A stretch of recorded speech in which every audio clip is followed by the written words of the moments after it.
The book of Genesis. It's the first book of the Bible, and its storyline divides into two main parts. There's chapters 1 through 11, which tell the story of God and the whole world. And then there's chapters 12 through 50, which zoom in and tell the story of God and just one man, Abraham, and then his family.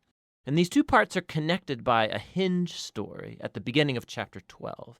And this design, it gives us a clue to how to understand the message of the book as a whole and how it introduces the story of the whole Bible.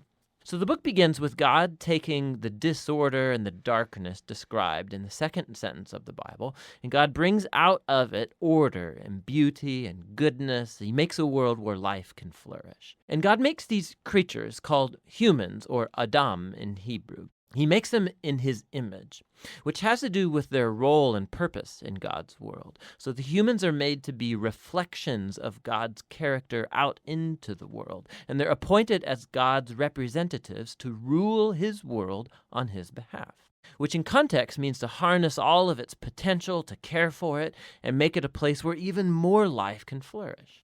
God blesses the humans. It's a key word in this book. And he gives them a garden. It's like a place from which they begin starting to build this new world. Now, the key is that the humans have a choice about how they're going to go about building this world. And that's represented by the tree of the knowledge of good and evil. Up till now, God has provided and defined what is good and what is not good. But now God is giving the humans the dignity and the freedom of a choice. Are they going to trust God's definition of good and evil, or are they going to seize autonomy and define good and evil for themselves? And the stakes are really high. To rebel against God is to embrace death, because you're turning away from the giver of life himself. This is represented by the tree of life. And so in chapter 3, a mysterious figure, a snake, enters into the story.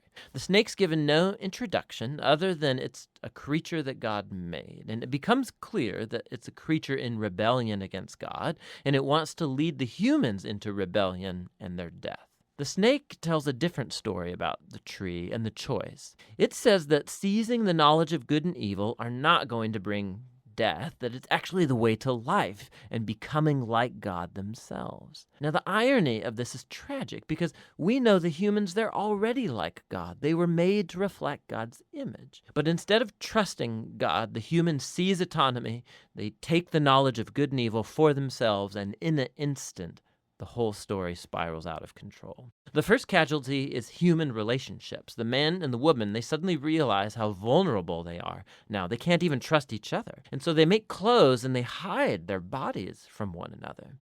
The second casualty is that intimacy between God and the humans is lost. So they go and run and hide from God, and then when God finds them, they start this game of blame shifting about who rebelled first. Now, right here, the story stops, and there's a series of short poems where God declares to the snake and then to the humans the tragic consequences of their actions. God first tells the snake that despite its apparent victory, it is destined for defeat, to eat dust.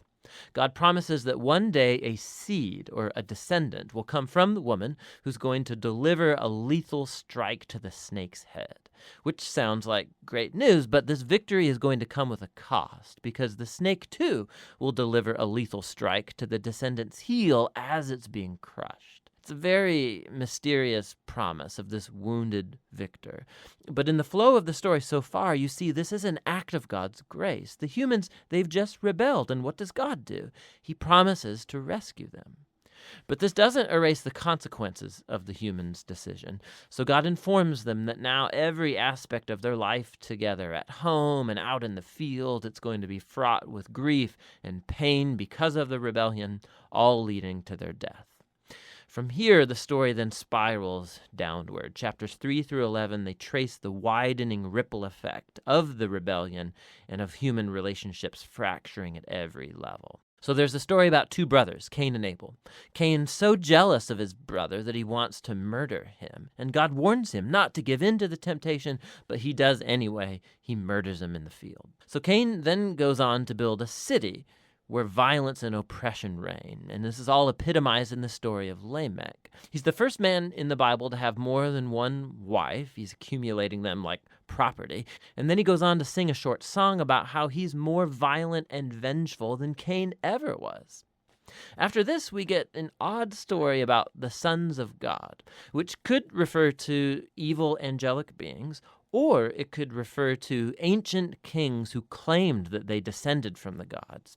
And like Lamech, they acquire as many wives as they wanted, and they produce the Nephilim, these great warriors of old. Whichever view is right, the point is that humans are building kingdoms that fill God's world with violence and even more corruption. In response, we're told that God is broken with grief. Humanity is ruining his good world, and they're ruining each other. And so out of a passion to protect the goodness of his world, he washes it clean of humanity's evil with a great flood. But he protects one blameless human, Noah, and his family, and he commissions him as a new Adam. He repeats the divine blessing and commissions him to go out into the world. And so our hopes are really high, but then Noah fails too, and also in a garden. He goes and he plants a vineyard, and he gets drunk out of his mind. And then one of his sons, Ham, does something shameful to his father in the tent. And so here we have our new Adam, naked and ashamed, just like the first, and the downward spiral begins again. It all leads to the foundation of the city of Babylon. The people of ancient Mesopotamia, they come together around this new technology they have, the brick. And they can make cities and towers bigger and faster than anybody's ever done before. And they want to build a new kind of tower that will reach up to the gods, and they will make a great name for themselves. It's an image of human rebellion and arrogance. It's the garden rebellion now writ large. And so God humbles their pride and scatters them. Now, this is a diverse group of stories, but you can see they're all exploring the same basic point.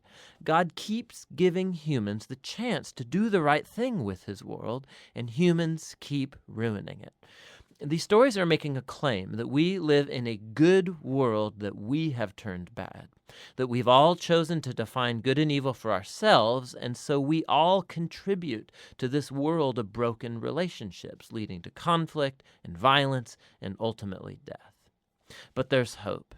God promised that one day a descendant would come, the wounded victor who will defeat evil at its source. And so despite humanity's evil, God is determined to bless and rescue his world. And so the big question, of course, is what is God going to do? And the next story, the hinge, offers the answer. But for now, that's what Genesis 1 through 11 is all about.